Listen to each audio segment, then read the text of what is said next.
tren yang ada menunjukkan bahwa banyak sekali daerah-daerah yang mengalami penurunan sebagian besar. Ada 3 variabel yang mungkin berpengaruh pada tingkat partisipasi masyarakat. Wilayah garapan mereka yang justru ketika kadernya muncul kemudian tidak cukup syarat finansial, kemudian yang masuk adalah orang dari luar kader Harus partai punya kan gitu. pikiran, siap jadi bupati, siap jadi caleg, siap jadi gubernur. Jadi pikirannya itu harus ada bagaimana saya menjadi penguasa. Istilahnya mungkin tes ombak kali ya. Iya, Pak Prabowo tes ombak. kemarin Iya. mengusulkan karena biaya terlalu mahal, Iya. jadi pilkada ini mau dikembalikan kayak dulu. Jadi Itu jangan terlampau terburu-buru karena kecewa.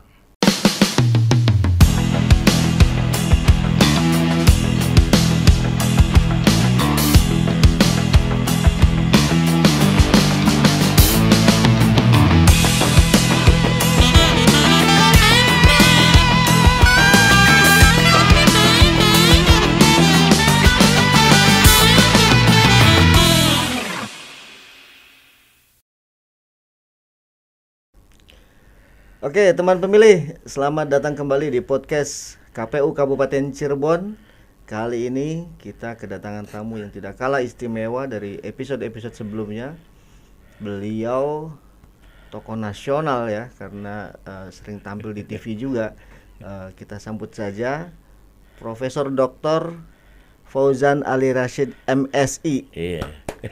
Selamat datang, Prof. Terima kasih. Oke, beliau ini adalah Dekan Fakultas Hukum dan Syariah Iya. atau Syariah dan Hukum, Syariah dan Hukum Universitas Islam Negeri Sunan Gunung Jati, Bandung. Bandung. Oke, luar biasa karena beliau ini pengalamannya udah segudang, kemudian analisa-analisanya sudah banyak menghiasi layar kaca maupun opini-opini di artikel-artikel di media massa ya. Dan beliau juga pernah menjadi panelis di debat Pilpres ya Pak ya. Oke. Ya. Gimana Prof kesannya di podcast KPU ini, KPU Kabupaten Cirebon? Ya, alhamdulillah saya bisa ikut bergabung ya di podcast KPU Kabupaten Cirebon. Siap. Saya cukup bangga. Saya terima kasih kawan-kawan KPU sudah memfasilitasi saya.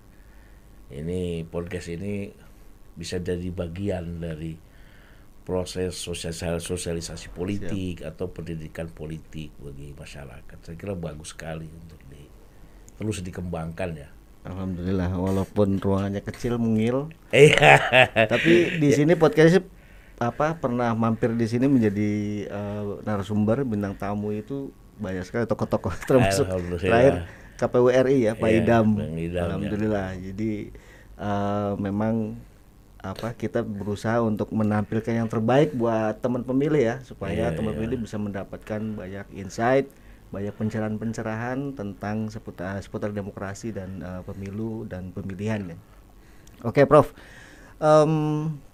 kita baru saja selesai menyelenggarakan hajat di puncak pilkada kemarin 27 November 2024 ini. Pemungutan suara dan penghitungan suara sudah selesai dan tren yang ada menunjukkan bahwa banyak sekali daerah-daerah yang mengalami penurunan sebagian besar. Hanya kecil 1-2 kabupaten kota yang ada kenaikan, tapi secara umum trennya menurun tingkat partisipasi masyarakatnya. Ini dalam pandangan Profesor seperti apa nih, Prof? Apa ada kejenuhan masyarakat segala macam? Memang kita lihat itu pilkada langsung itu kemarin suasananya itu sunyi ya, landai. Sehingga itu tidak banyak menjadi pembicaraan di tengah masyarakat. Saya tidak tahu faktor apa yang munculkan bisa tingkat partisipasi menurun ya. Tapi yang jelas kan sebenarnya pemilu itu bagian dari proses pendidikan politik. Betul. Bukan hanya memilih pemimpin saja.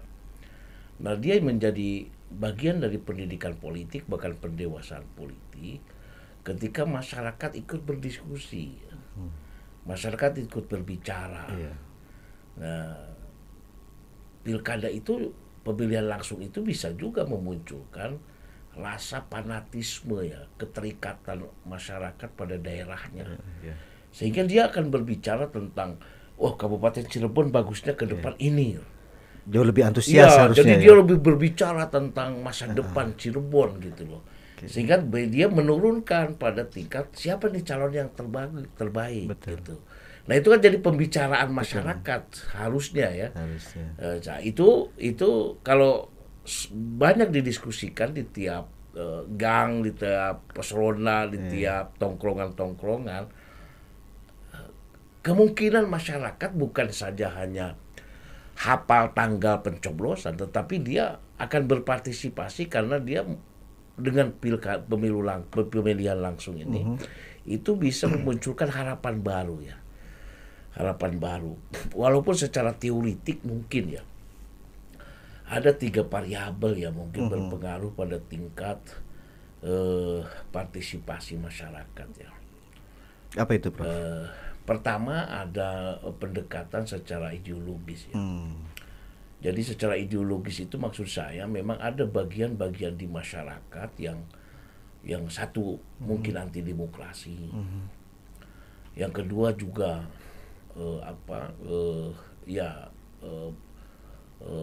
dia merasa secara nilai kurang pas begitu.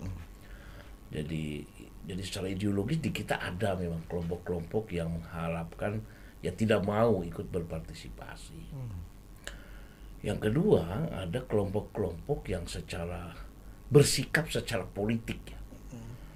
Diambil secara sadar. Ya, secara politik bahwa ini adalah protes gitu lah. Ini sebuah protes. Ya, kita sering nyatakan ini sikap ekstrim ya, ekstrimnya politik ekstrim. Dia protes. Pertama bisa saja karena protes pada calon-calon yang dimunculkan tidak cocok, bisa jadi. Yang kedua dia protes pada pemilu yang sudah berkali-kali tetapi tidak melahirkan perubahan, perubahan yang begitu meningkat begitu.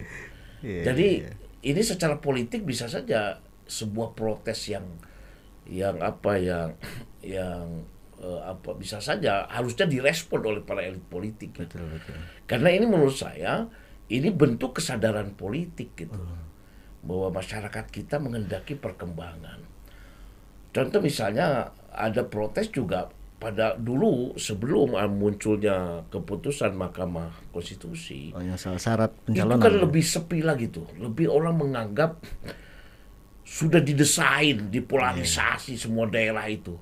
Siapa yang jadi gubernur provinsi ini, kabupaten ini, siapa jadi bupati, jadi wali kota. Sehingga masyarakat itu, terutama masyarakat yang sadar politik, itu kita hanya jadi pelengkap-pelengkap demokrasi, bukan penentu-penentu demokrasi. Pelengkap penderita. Pelengkap penderita lagi, apalagi kalau itu lebih lagi ekstrim lagi. Iya, lebih ekstrim lagi. Dipakai hanya pada saat pemilihan aja. Iya, betul. Jadi bisa saja itu nah menurut saya apalagi dengan ada kejadian ya secara survei dukungan besar, tetapi karena dia tidak punya partai politik, maka tidak dicalonkan. Jadi seolah-olah masyarakat itu hanya dipaksa untuk memilih keinginan dari elit politik ketika memilih pemimpin itu, bukan memilih atas nama dirinya. Tidak banyak alternatif. Ya, tidak banyak alternatif. Nah itu juga menurut saya oleh para elit politik harus ditangkap ya.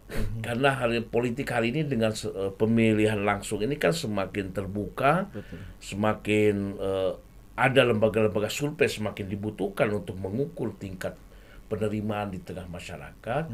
Dia harusnya responsif pada kehendak masyarakat. Harusnya, karena partai politik kan yang menyampaikan aspirasi masyarakat.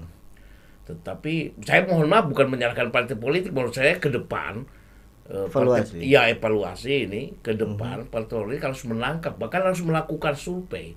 Sebenarnya kepemimpinan model apa yang dibutuhkan oleh masyarakat Kabupaten Cirebon khususnya misalnya ya, umumnya semuanya. sehingga dia bisa menampilkan figur-figur yang dikehendaki rakyat gitu. Bukan hanya karena faktor dia itu banyak duitnya, bukan hanya dia karena faktor popularitas semata gitu loh. Itu jadi evaluasi juga buat kita bersama. Mungkin saya juga sebagai pendidik sama ya, bagaimana mensosialisasikan kedewasaan politik seperti itu. Faktor yang ketiga, Prof? Nah, faktor yang ketiga memang ada sebagian masyarakat yang a priori pada politik. Yang a priori pada politik, dia sibuk dengan kegiatan sendiri. Dia merasa negara itu tidak hadir dalam sisi kehidupannya. Nah, ini menurut saya juga harus jadi kesadaran bersama ya. Ini masyarakat terutama masyarakat yang tidak banyak bersentuhan dengan dunia kebijakan pemerintah, dia tidak sama sekali mungkin tidak tersentuh ya, merasa di luar. Nah, ini menurut saya penting untuk hadir bagi para pegiat-pegiat politik, pegiat-pegiat pemilu termasuk partai politik, untuk mencoba masuk dalam ranah-ranah itu sehingga mereka bisa menimbulkan tadi keterikatan emosional dengan daerah, keterikatan emosional dengan negara, dan memiliki rasa tanggung jawab terhadap keberlangsungan daerah dan negara, saya kira. Sebab di Indonesia ini memilih itu kan hak ya. Betul. Jadi tidak bisa orang dipidana karena tidak memilih. Nah, resikonya karena dia hak ya bisa memunculkan berbagai alternatif begitu loh. Jadi kalau orang tidak sama sekali terdorong rasa tanggung jawabnya pada negara, pada daerah, ya dia akan acuh-acuh saja loh. Nggak ada di ini kan, nggak ada nggak ada konsekuensi hukumnya. Iya, begitu. Beda dengan misalnya di negara-negara Skandinavia, di Australia misalnya. Itu kewajibannya. Gitu. Ada konsekuensi hukumnya. Ada konsekuensi hukumnya. Dia didenda oleh negara. Karena apa? Karena ya walaupun taruh secara hukum bisa saja kita anggap itu memaksa ya, tetapi untuk menumbuhkan rasa kecintaan pada negara itu kan harus kadang-kadang harus dipaksa juga. Kadang-kadang harus begitu juga. Jadi penting juga. Jadi harus diwaspadai karena hak itu kecenderungannya semakin memberikan ketidakpuasan, dia semakin menurun. Betul. Ya, di samping faktor-faktor lain lah. Kalau dari sisi pendidikan politik nih, Prof, ini kan sebenarnya kalau dalam hukum kan di Undang-Undang Partai Politik itu menjadi tanggung jawab dari partai politik kan, karena secara teknis juga mereka ada anggaran khusus kan untuk dana yang diturunkan oleh pemerintah kepada partai politik untuk melaksanakan pendidikan politik. Dalam hal ini kira-kira evaluasi yang bisa diberikan Prof seperti apa, Prof? Pendidikan politik yang selama ini dilakukan oleh parpol. Iya. Sebenarnya kan pendidikan politik itu kalau secara ideal ya, secara menyeluruh kita ingin melahirkan masyarakat yang terdidik secara politik sehingga dia punya kedewasaan politik, bagaimana kebijakan-kebijakan negara bisa diterima dan bisa dikritisi untuk masa depan. Tetapi memang secara ikatan ya, itu partai politik lebih berkepentingan. Sebab dia kan pendidikan politik bagi dia, walaupun nanti dia menekankan pada kebenaran ideologi politik partainya, tapi itu bagian dari proses pendewasaan politik. Sebab saya lihat itu, masyarakat yang aktif dalam berpolitik, ikut berpartisipasi, yang paling besar adalah memang anggota partai politik. Jadi harusnya masyarakat ya diajak untuk masuk pada partai politik. Begitu ya, jadi karena dengan masuk dalam partai politik dia ikut berbicara tentang negara, dia berbicara tentang kepemimpinan, dia bicara tentang masyarakat, dia bicara tentang program. Jadi saya harapkan ya memang kalau secara teoritik juga itu bagian dari partai politik, karena bagaimana partai politik mensosialisasikan ideologi dia, bagaimana dia partai politik mensosialisasikan visi misi dia. Indonesia dalam desain partai anu itu apa sih? Kabupaten Cirebon dalam desain partai anu itu apa? Gitu kan. Jadi dia butuh mensosialisasikan itu. Jadi bukan bukan mengharuskan pendidikan politik itu menjadi netral kemudian tidak. Saya bagi partai politik menurut saya harus menekankan untuk merekrut sebanyak-banyaknya. Saya mau tidak mau yang banyak di negara manapun hasil-hasil survei yang partai politik yang partisipasi tinggi itu yang tingkat rekrutmen anggota partainya tinggi. Begitu. Dan saya yakin yang tidak banyak yang tidak ikut partai politik pasti yang itu banyak yang tidak ikut melakukan tadi. Betul. Pemilihan tadi ya. Saya kira begitu. Jadi kalau ini kan ada banyak anggapan nih soal pendidikan politik ini kemudian tercermin dalam pilkada kemarin karena syarat pencalon sudah diturunkan sedemikian rupa oleh MK, tapi tetap saja banyak daerah yang calon tunggal. Ya, ini. Tidak banyak memberikan alternatif pilihan kepada masyarakat tentang tokoh yang nanti akan dipilih. Kan beberapa malah justru calon tunggal tetap menguat gitu. Nah ini sementara di sisi lain kan partai politik sebetulnya punya kader-kader sendiri dan betul. Memang itu adalah wilayah garapan mereka yang justru ketika kadernya muncul kemudian tidak cukup syarat finansial, kemudian yang masuk adalah orang dari luar kader partai kan gitu. Ini pandangannya gimana nih Prof? Iya, memang salah satu tugas partai, kewajiban partai itu adalah melakukan rekrutmen elit ya. Bagaimana calon-calon legislatif, calon-calon bupati, calon-calon gubernur, presiden itu partai politik melakukan pendidikan khusus ya. Pelatihan khusus ya. Walaupun sekarang banyak partai politik melakukan itu, sekolah-sekolah demokrasi ya. Saya lihat hampir di semua partai melakukan itu. Tapi ketika lihat kontestasi memang mungkin saja ada dua pilihan ya. Instan atau ya kita berproses kan gitu. Kita karena satu mungkin tadi target ikut kontestasi kan pasti menang. Nah indikator menang dalam hari ini itu banyak terindikasi pada faktor-faktor yang mungkin saja banyak partai yang tidak memiliki amunisi itu ya. Misalnya soal popularitas kader ya. Karena saya pernah mengisi di pendidikan sekolah demokrasi salah satu partai. Saya bilangin karena ini pimpinan-pimpinan di level DPC atau ranting. Saya bilangin kalau Bapak dan Ibu sekalian masuk partai politik harus punya pikiran siap jadi bupati, siap jadi caleg, siap jadi gubernur. Jadi pikirannya itu harus ada bagaimana saya menjadi penguasa. Betul. Sehingga apa yang dipersiapkan? Satu, dia punya konseptual. Bagaimana membangun masyarakat yang adil makmur itu. Bagaimana menciptakan wilayah yang aman, ya. Bagaimana menciptakan suasana yang taruh kalau di religius begitu. Yang kedua juga karena dia punya pikiran jadi seorang bupati, jadi seorang caleg, Bapak Ibu sekalian harus mampu membranding diri gitu loh. Betul. Harus mampu menjual diri gitu. Kelebihannya apa? Iya. Tidak layak dipilih oleh masyarakat kan. Iya, gitu. Jadi jangan sampai istilah dalam agama, mohon maaf, misalnya tawadu misalnya, nggak mau mempublikasikan diri, takut dibilang ria. Tidak begitu. Ini dalam rangka membranding diri bahwa saya layak jadi bupati gitu.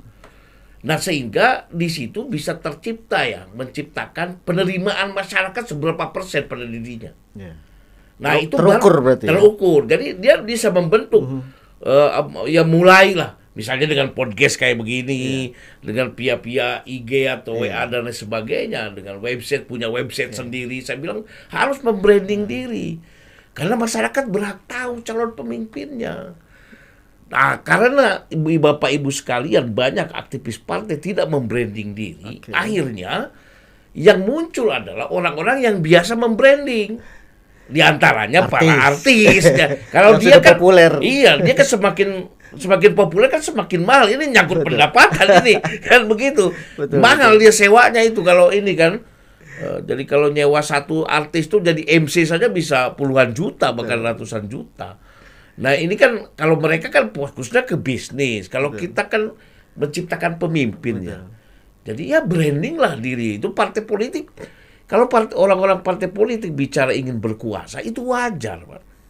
Karena memang tujuannya. Memang tujuannya dan dia jalurnya. Jadi saya walaupun profesor doktor misalnya, ya kalau tidak masuk partai ya kecuali calon perseorangan ya, itu tapi kecil kemungkinan untuk jadi bupati, jadi gubernur misalnya, itu jalurnya beda gitu jalurnya. Jadi Bapak Ibu sekalian, kalau dalam pandangan saya menyampaikan itu ya harus membranding diri untuk jadi penguasa, dan bicara jadi penguasa bagi partai politik itu wajar gitu loh. Dan itu yang ditawarkan kepada masyarakat. Sehingga masyarakat bisa melihat bahwa calon-calon pemimpin dari partai anu atau kader-kader partai anu itu kelihatan loh. Kelebihannya kelihatan gitu loh. Jadi tidak hanya kasuistis pada 1-2 orang, tapi bisa melihat oh ini modelnya begini. Jadi nggak membeli kucing dalam amplop. Ya. Ya termasuk coba dalam legislatif kan, dalam legislatif kita cukup sangat ironis misalnya. Ada perda-perda yang dibatalkan oleh Kemendagri begitu. Kemudian ada lembaga di DPR banyak kalah di judicial review. Saya mohon maaf karena nggak matang ya, mungkin ya. Maksudnya bukan menjelekkan mereka, saya tidak. Tapi ini otokritik ya. Bahwa partai politik harus menciptakan orang-orang yang mampu memproduk kebijakan dengan struktur hukum yang ada di Indonesia.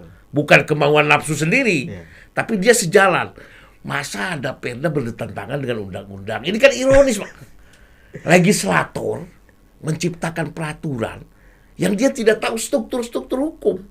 Itu masalah capacity building ya? Ya makanya itu partai politik menciptakan sekolah-sekolah demokrasi ya, sekolah-sekolah ini kepemimpinan itu. Dalam rangka menciptakan itu, dia mampu membranding, dia mampu menciptakan peraturan-peraturan daerah, peraturan-peraturan nasional, sehingga itu tidak benturan gitu, tidak menciptakan persepsi sendiri dalam membentuk peraturan. Jadi masih dalam koridor yang memang semestinya. Ya, begitu. Oke, Prof. Kita akan lanjutkan lagi bincang-bincang ini. Nanti kita akan bedah lagi ada beberapa isu yang terkini yang memang sudah muncul ya. Untuk pilkada yang katanya diusulkan dipilih oleh perwakilan gitu ya. Kita break dulu, setelah yang satu ini kita akan kembali lagi. Tetap di podcast KPU Kabupaten Cirebon.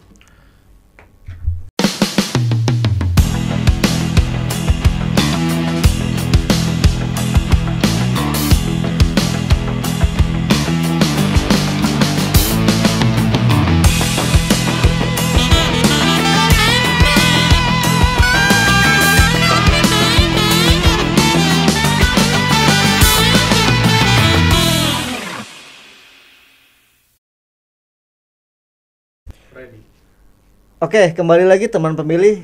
Kita masih tetap di podcast KPU Kabupaten Cirebon bersama Profesor Dr. Fauzan Ali Rashid, MSI. Nah, luar biasa. Nah, beliau kan dari sebagai dekan Fakultas Syariah dan Hukum UIN Sunan Gunung Jati Bandung ya, Pak ya. Nah, kebetulan alumninya banyak, Pak, di sini, Pak. Alhamdulillah. Jadi orang semua. Iya, alhamdulillah. Luar biasa, sudah mencetak lulusan-lulusan yang berkualitas. Oke. Lanjut nih, Prof. Soal tadi ya, yang sempat tertunda tadi, ada sinyalemen dari, bukan sinyalemen ya, apa ya istilahnya?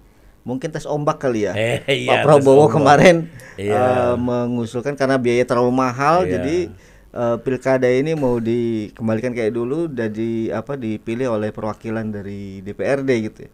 Tanggapannya gimana, Prof? Ini apakah setback ataukah memang ada alternatif yang bisa kita pakai sebagai terobosan di situ? Ya saya kira kalau secara aturan ya,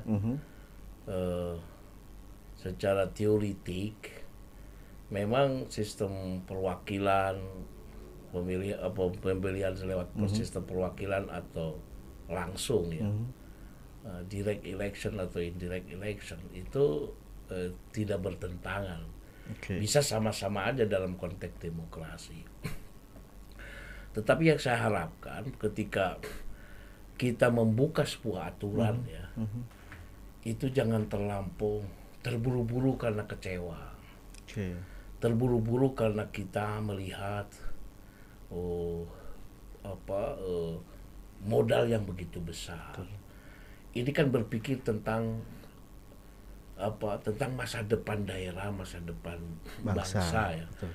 Jadi harus diikuti dengan kematangan ya. Gak emosional ya? Iya, masa baru juga selesai pilkada langsung hari ini. Serentak lagi. Serentak, kemudian langsung kecewa, langsung tanpa ada evaluasi. Kenapa begini, kenapa begitu, faktor apa yang menjadi mahal, faktor apa masyarakat kurang pemilihnya dan lain sebagainya.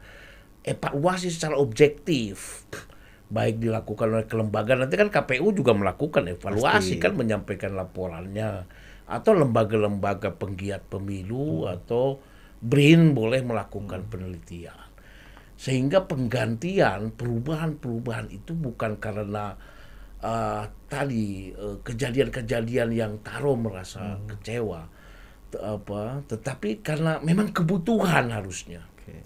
Jadi jangan terlalu cepat dengan menurut saya melakukan proses perubahan itu. Jadi memang bakal terjadi hari ini 5 tahun ke depan ya, memang undang-undang pemilu pasti bakal direvisi. Karena faktor banyaknya keputusan baru yang harus dimuat di undang-undang pemilu, sehingga muncul gagasan-gagasan baru tentang pemilu. Tapi saya harapkan kalau terjadi proses perubahan itu tadi harus lewat dasar-dasar ilmiah lah. Jadi masyarakat diajak untuk bicara yang rasional, yang objektif, yang ada metodologinya, yang sistematis, bukan karena emosional gitu loh.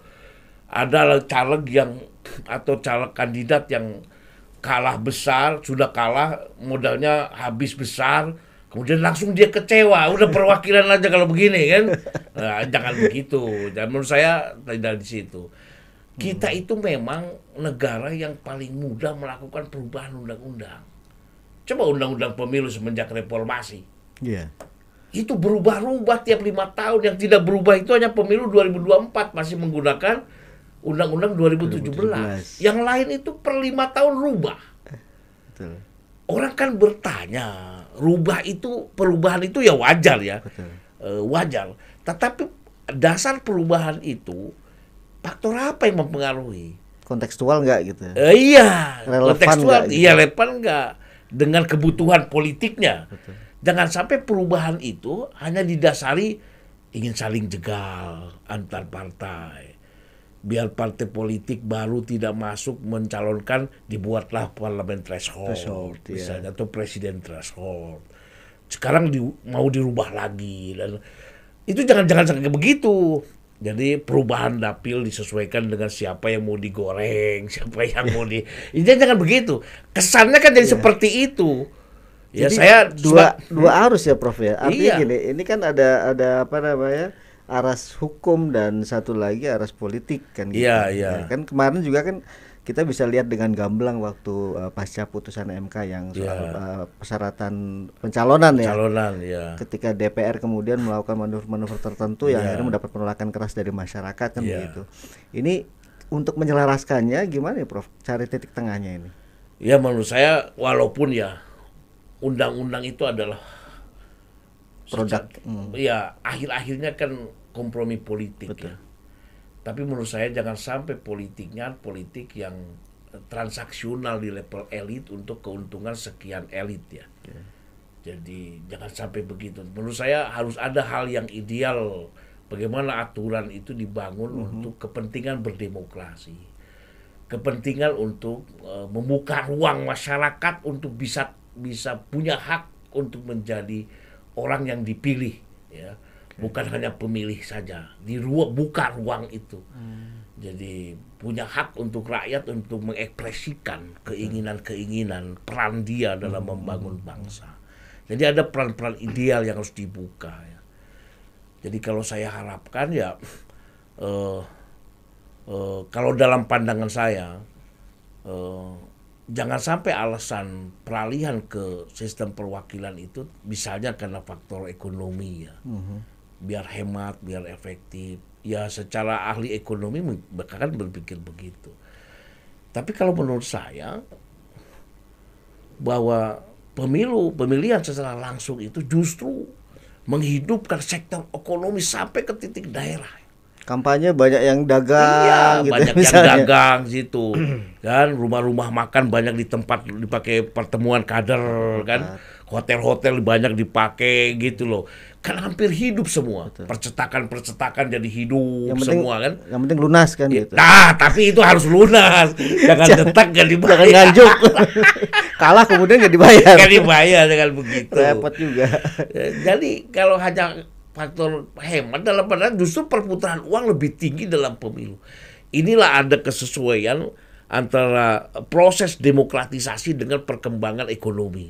Itu pasti sejalan.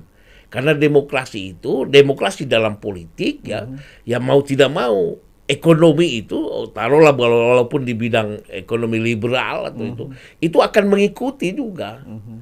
Dalam sisi ekonominya akan berkembang. Tapi jadi jangan alasan itu. Alasan menurut saya bagaimana dicari dulu, ya. Kenapa ini faktor menjadi mahal? Memang harus diselesaikan. Kan orang sekarang lagi nyambung-nyambung. Apakah ada kesesuaian antara biaya mahal dengan tingkat korupsi? Iya, betul. Orang sering alasan banyaknya korupsi karena biaya politik mahal. Balik modal. Tapi betul enggak itu secara riset menunjukkan itu? Sebab ini kan akan menyangkut lain, ya. Menyangkut variabel lain. Misalnya ada juga yang menyambungkan antara tingkat partisipasi misalnya dengan proses perputaran uang. Ada juga yang menyambung-nyambungkan. Betul enggak? Jangan-jangan pilkada kemarin karena sepi-sepi, nggak ada apa-apa, nggak ada kampanye, orang dagang juga nggak laku. Akhirnya jangan-jangan begitu ada, kan? Bisa jadi. Ya, jadi perlu itu dibuktikan, jangan hanya asumsi-asumsi. Dalam membentuk undang-undang itu kan, undang-undang kan ada naskah akademik. Betul. Saya sering beberapa kali membuat naskah akademik, itu dibuat objektif gitu. Hasil-hasil riset, baik lembaga internasional maupun nasional, yang akurasinya bisa kita percaya. Sehingga masyarakat itu tidak diajak dalam konteks hidup berasumsi, hidup dalam kemungkinan. Tapi hidup yang terukur, hidup yang terrasional. Jadi nggak coba-coba juga nanti. Jangan coba-coba. Jangan coba-coba lah membuat kebijakan itu. Kalau kayak iklan itu kan buat demokrasi, jangan coba-coba. Jangan coba-coba. Karena kasihan. Try and error. Iya, try and error kan kasihan. Masyarakat, negara juga jadi bentuknya tidak jelas. Padahal kita harusnya sudah punya tahapan-tahapan berdemokrasi yang diyakini bisa membawa Indonesia emas itu lebih dekat gitu. Jangan kita membangun demokrasi karena tadi tanggapan-tanggapan sepintas yang tanpa akademik, sehingga ketika nyampe di era 1100 tahun Indonesia, kita malah berantakan. Jangan sampai begitu. Kita masih mengevaluasi setback terus. Jadi kalau dalam pandangan saya itu dilihat dari sisi berdemokrasi, ya, berdemokrasi dilihat dari sisi kebebasan, dilihat dari sisi proses perputaran ekonomi. Pemilihan langsung itu lebih membuktikan masyarakat berdaulat gitu. Ya, masyarakat berdaulat. Ya, tetapi kalau seandainya dialihkan oleh ke DPRD misalnya, memang mungkin saja transaksi tidak mahal, tapi menurut saya tidak akan jauh. Sama aja tetap hanya ada. perputarannya, coba dia perputarannya ada di elit. Betul. Kalau ini perputarannya di masyarakat, lebih untung mana coba? Nggak ada tukang es yang bisa terlibat aktif dalam proses pemilihan perwakilan. Nggak ada. Jadi lebih baik percetakan juga nggak ada. Iya dong. Lebih baik yang berputar di tengah masyarakat gitu loh, ketimbang berputar di situ. Kalaupun itu terjadi ada kelemahan-kelemahan di tahapan-tahapan yang memang membuktikan bahwa partisipasi kemudian tidak bisa maksimal, mungkin ada titik-titik perbaikannya di mana, Prof? Kira-kira? Ya kan menurut saya kembali ke tadi ya sebenarnya yang harus kita riset ya. Ini harus saya menyampaikan karena saya tidak punya bahan riset. Harus diriset memang. Jangan-jangan tadi karena faktor protes masyarakat itu seperti kan kasus kalau nggak salah di Belitung atau Tanjung Pinang yang kota kosong menang itu. Ya. Itu kan menunjukkan penolakan besar masyarakat. Padahal calonnya cuma satu-satunya itu. Masa dipilih kota kosong? Ini kan bentuk yang para elit harusnya membaca ya bahwa masyarakat itu bisa menolak seperti itu gitu loh. Karena itu kan pilihan elit ya. Iya, pilihan elit, kesepakatan semua partai itu cuma satu-satu itu. Dan tidak sejalan dengan pilihan masyarakat. Nah, itu kan bukti. Ya, bukti. Jadi menurut saya para elit melihat kalau ini bentuk masyarakat juga bisa protes, ketidakpartisipasian itu karena proses protes, maka harus mulai menurunkan tensi ya. Tensi bahwa masyarakat itu bisa diatur dan sebagainya, tidak. Dia punya pemikir, dia sudah cerdas dalam konteks itu. Yang kedua ya harus kita evaluasi kalau seandainya kan isu yang muncul ya, saya tidak punya bukti, tapi kan yang diajukan oleh sebagian pihak, misalnya kasus di Jakarta misalnya ya, katanya banyak masyarakat yang tidak dapat undangan. Apa betul atau tidak? Tapi berapa persen?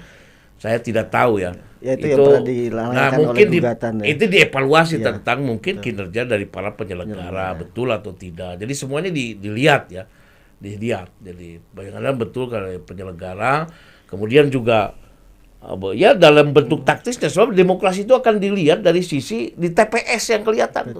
Betul nggak dia ada kejujuran, ada kerahasiaan, ada langsung, ya, ada ya bebas, jurdil, adil di situ, dan semua orang bisa dengan mudah.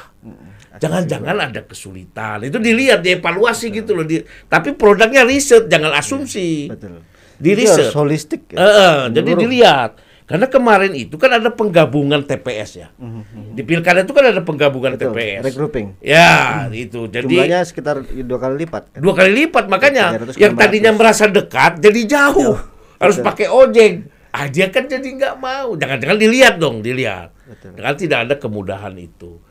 Nah, itu saya kira dari seluruh aspek yang dilihat ya. Kemudian juga bagaimana menurut saya baik dari para calon ya, dari partai politik atau para itu, mereka melakukan sosialisasi besar-besaran pada masyarakat atau tidak, atau masyarakat dibiarin aja suruh milih, mau pilih mau enggak terserah. Dibiarin tapi nunggu malam sebelum hari H. Itu.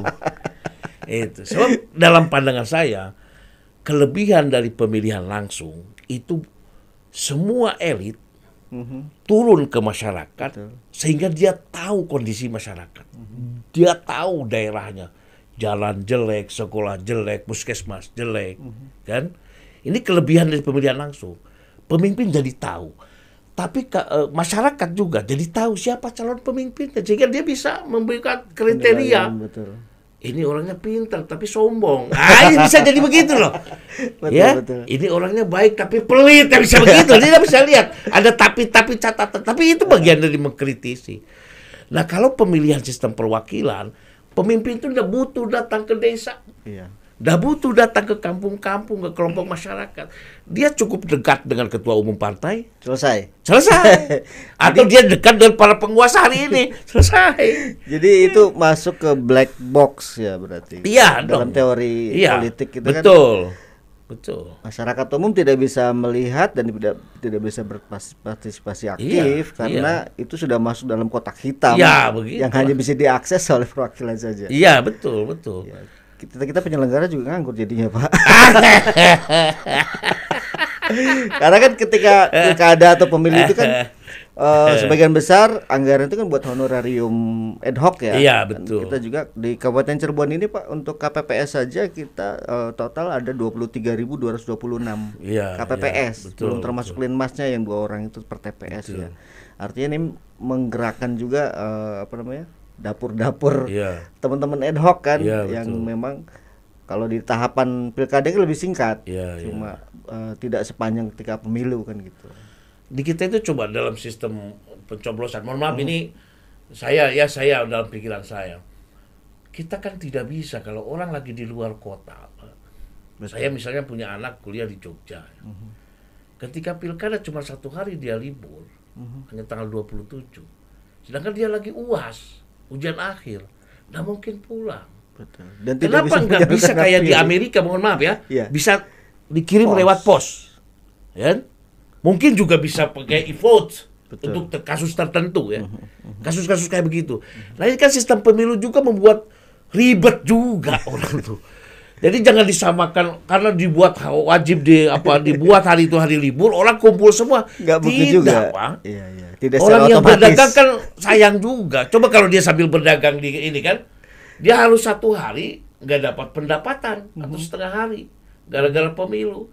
Coba kalau bisa lewat e-vote misalnya untuk kasus tertentu, mohon maaf ya, e-vote misalnya orang Cirebon yang dagang di Jakarta tetap bisa milih bupati, gitu loh. Jadi saya tidak perlu juga dilihat apa yang tidak memilih itu karena faktor-faktor bukan hanya Kesadaran, protes, ya betul. kesadaran atau karena faktor kesibukan tadi, Teknis ya. teknik tadi yang oleh para penyelenggara, oleh para pengambil kebijakan itu dibuatnya manual gitu loh. Iya. Kudu harus datang ke TPS, harus coblos gitu loh. Itu baru Kenapa yang tidak merantau datang? luar kota, belum merantau yang luar negeri. Nah, belum ke luar negeri. Karena di Kabupaten Cirebon ini kan pekerja migrannya terbesar kedua Banyak, setelah betul. Indramayu. Betul. Jadi memang ini juga angka partisipasi masyarakat Kabupaten Cirebon ya bukan apologi ya Pak ya. Iya. Tapi memang di Kabupaten Cirebon tidak pernah bisa lebih tinggi. Iya, Ini iya. terjadi penurunan Pak. Pilkada 2018 itu sebagai informasi teman pemilih ya, kita di angka 63% dan saat ini hitung-hitungan KPU Kabupaten Cirebon itu tingkat partisipasi masyarakatnya itu mencapai hanya 59,5.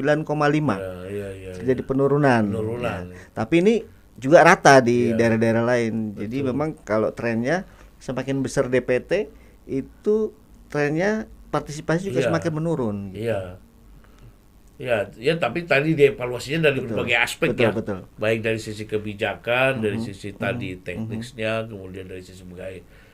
Sehingga kita ketika menyusun undang-undang yang baru, undang-undang pemilu yang baru, komprehensif. Jadi jangan hanya disalahkan, masyarakatnya ini sudah nggak peduli, jangan itu kan jadi lebih jelek kalau asumsinya menyalahkan. Jangan-jangan sistemnya yang salah gitu. Ini kalau podcast yang lain saya dalam tanda petik ya gampang memprovokasi narasumber, tapi kayaknya agak susah ini karena basisnya akademik, jadi harus komprehensif, harus nggak boleh pakai asumsi. Kalau yang lain gampang Prof. Gampang diutik-utik gitu. Kalau Prof Fauzan ini kayaknya emang susah ini. Saya ajak biar ada statement yang menarik gitu yang bisa dikasih garis bawah insight gitu. Tapi memang beliau ini ternyata disiplin juga dalam memegang norma-norma akademiknya. Terbukti ya profesor beda gitu kan. Oke, mungkin teman pemilih karena sudah waktunya sebetulnya udah lewat ini. Kita terlalu asik, Prof. Iya. Mohon maaf teman pemilih, untuk episode kali ini kita agak lebih panjang dari biasanya. Karena memang obrolannya memang susah untuk diputus gitu. Iya. Gitu. Kayak kenangan mantan gitu. Susah untuk diputus. Oke, mungkin sampai di sini dulu, Prof. Terima kasih atas waktunya. Ini KPU Kabupaten Cirebon mengucapkan terima kasih atas kesediaan Profesor untuk mengisi podcast di tingkat kabupaten, Prof. Gak apa-apa ya, Prof. Walaupun sudah jadi panelis Pilpres ya, tingkat nasional loh teman-teman. Tapi alhamdulillah Kabupaten Cirebon mendatangkan narasumber-narasumber yang berkualitas, yang hebat-hebat, top-top lah. Nah, kalau misalnya teman pemilih mau ada request siapa yang mau didatangkan, ketik di kolom komentar ya di bawah ini ya. di kolom komentar silakan. Jangan lupa like, subscribe dan share postingan-postingan podcast di KPU Kabupaten Cirebon. Mungkin sampai di sini dulu. Mohon maaf atas segala kekurangan. Saya Masyuri Abdul Wahid selaku host dan saya Profesor Dr. Fauzan Ali Rasid MSI. Kami mengucapkan terima kasih. Assalamualaikum warahmatullahi wabarakatuh. Wilujeng wengi. Ya. Tadi lupa